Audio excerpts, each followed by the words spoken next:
특허청 국제개발협력 사업인 국제지식재산 나눔 사업의 PM으로 지난 4월 몽골에 1차 출장을 갔습니다.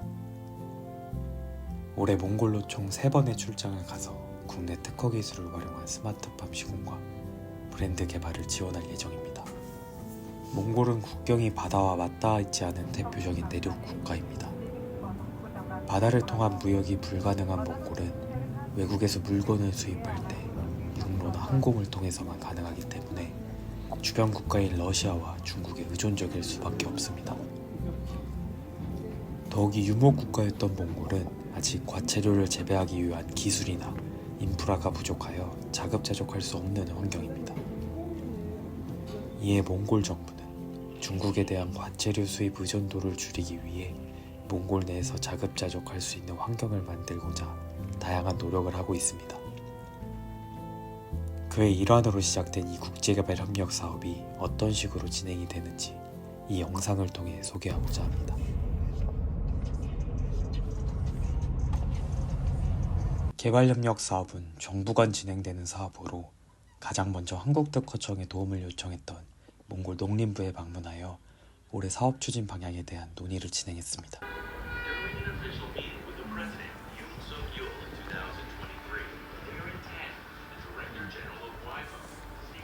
회의 후에는 스마트팜이 지어지게 될 사업지로 향했습니다. 고층 빌딩으로 둘러싸인 서울과는 정말 다른 풍경이죠.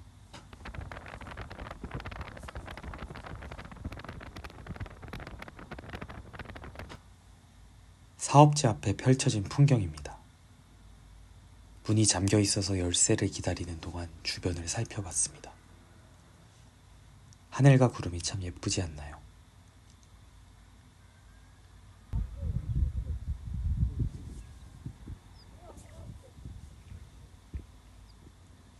땅굴이 파져 있길래 무엇이냐고 물어보니 간이 화장실이라고 합니다. 믿기지는 않았지만 다시 물어보진 않았습니다. 스마트팜을 짓기 위한 현장 조사를 진행하고 있습니다. 전기등과 같은 인프라를 확인하고 주변 정보를 최대한 수집해야 적합한 스마트팜 설계를 시작. 모든 모습을 몽골의 전통 강아지인 방카르가 말없이 지켜보고 있었습니다.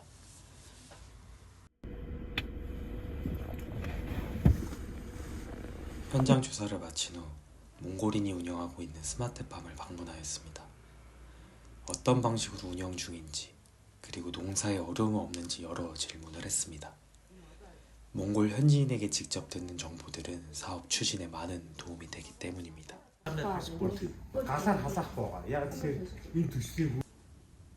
다음날 아침 현지 시장 조사를 위해 몽골 이마트로 향했습니다. 몽골에도 이마트가 있다는 사실이 놀라운데 무려 5개나 있다고 합니다. 주변을 둘러보면 CU나 GS25, 심지어는 뚜레쥬르와 카페베네까지 몽골에서 한국 브랜드들을 쉽게 찾아볼 수 있었습니다.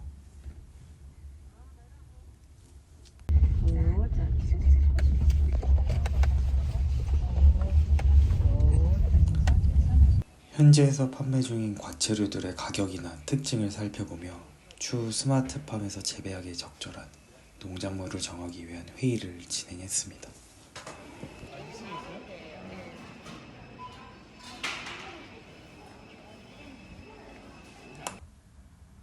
차 안에서도 계속해서 회의가 이어집니다. 국외 출장은 다양한 변수들이 있기 때문에 유연한 일정 조정과 발빠른 대처가 필수적입니다. 현지에서 생긴 기술진 미팅과 대사관 방문을 끝으로 이날 일정은 마무리되었습니다. 현지 몽골 특허청에도 방문을 해서 기간 소개와 사업 설명을 한 후 회의를 진행했습니다. 징기직한 액자가 걸려있는 것이 눈에 띄네요.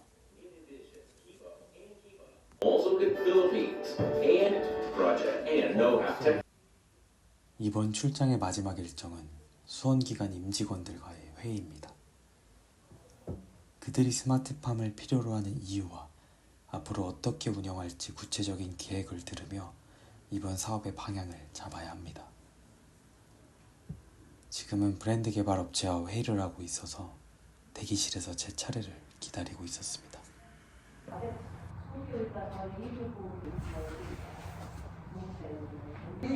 그다음에 세 번째 타입은 뭐냐면 스타벅스가 하나의 이미지를 그렇게 정신없이 일만 하다 보니 어느덧 한국으로 돌아갈 날짜가 되었습니다. 다른 사람들은 몽골에 가면 게르에서 별도 보고 고비 사막도 가는 거 아니냐며 부럽다고 하지만 그건 여행으로 갔을 때나. 스마트팜 시공을 위한 1차 현지 조사는 이렇게 마무리되었습니다.